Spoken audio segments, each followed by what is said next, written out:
அனைவருக்கும் வணக்கம். நாம் 10ஆம் வகுப்பு இயல் 1இல் இடம்பெற்றுள்ள எழுத்து சொல் இலக்கண பகுதியில் தொழிற்பெயர் குறித்து பார்க்க இருக்கிறோம். தொழிற்பெயர் என்றால் ஒன்றின் தொழிலை குறிக்கும் சொல் தொழில் பெயராகும்.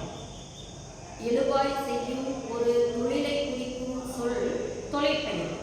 இந்த தொழிற்பெயருக்கு என விகுதிகள், அதாவது தொழிற்பெயருக்கான விகுதிகள் வார்த்தையின் கடைசி விகுதி என்றால் இறுதியில் முடியும்.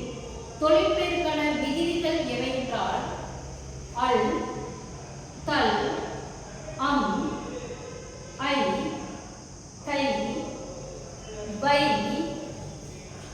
பூ, கூ, ஊ, தி, சி, வி, உள், காடு, பாடு, அரவு, ஆணை, மை, தூ. இவை அனைத்தும் தொழிற்பெயருக்கான விகுதிகள் ஆகும்.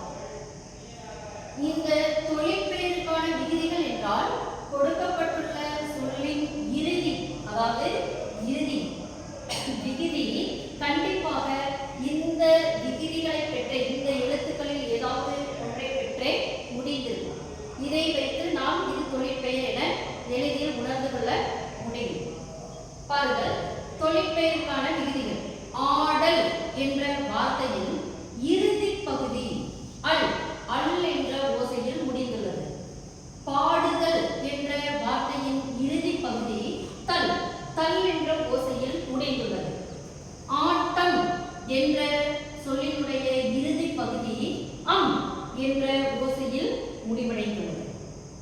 அதே போன்று விலை என்பதனுடைய இந்த இறுதி எழுத்து ஐ என்ற ஓசையில் முடிந்துள்ளது.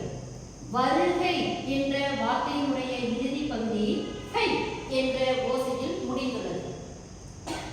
இவ்வாறு இந்த ஓசையில் இது மட்டுமல்லாமல் வை, பூ, கூ, ஊ, தி, சி, வி, உள், காடு, பாடு, காடு சாக்காடு, சாப்பாடு, அரவு, ஆணை, மை, தூ.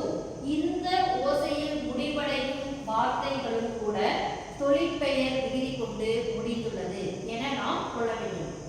இவை இந்த தொழிற்பெயர் விகுதிகளை கொண்டு முடியும் வார்த்தை தொழிற்பெயர் ஆகும்.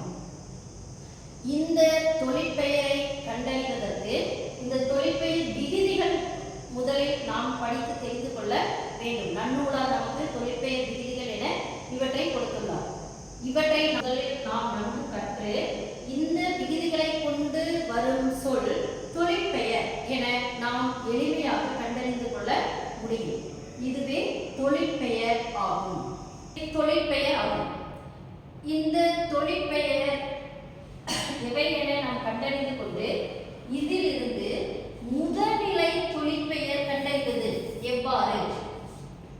இந்த தொழிற்பெயர் விகுதியை கொண்டு தொழிற்பெயரை கொண்டு முதல்நிலை தொழிற்பெயர் எவ்வாறு கண்டறிவது என்று பார்த்தோமானால்,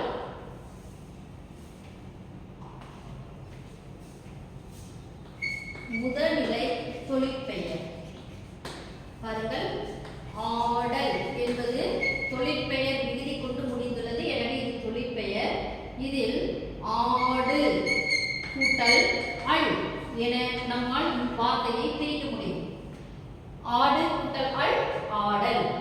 இந்த அல் என்ற தொழிற்பெயருக்கான விகுதியை எடுத்து விட்டோமானால் இதனுடைய முதல்நிலை, அதாவது பகுதி என்னவாக இருக்கிறது எனில் ஆடு என உள்ளது. இந்த ஆடு என்பதுவே முதல்நிலை தொழிற்பெயர் ஆகும். பாருங்கள், அடுத்ததாக பாடுதல். இது விகுதி பெற்ற தொழிற்பெயர், அதாவது அழுத்தல். இந்த தொழிற்பெயருக்கான விகுதிகள் இந்த விகுதிகளை பெற்று வந்துள்ளதால் இது விகுதி பெற்ற தொழிற்பெயர் அல்லது தொழிற்பெயர் எனவும் அழைக்கலாம். இந்த விகுதி பெற்ற தொழிற்பெயரில் தொழிற்பெயருக்கான விகுதியாகிய இந்த தல் என்பதை எடுத்துவிட்டால் நமக்கு கிடைக்கக்கூடிய வார்த்தை பாடு என்பதாகும். இதுவே முதல்நிலை தொழிற்பெயர் ஆகும். ஒரு தொழிற்பெயர் கொடுத்தால் அந்த தொழிற்பெயரில்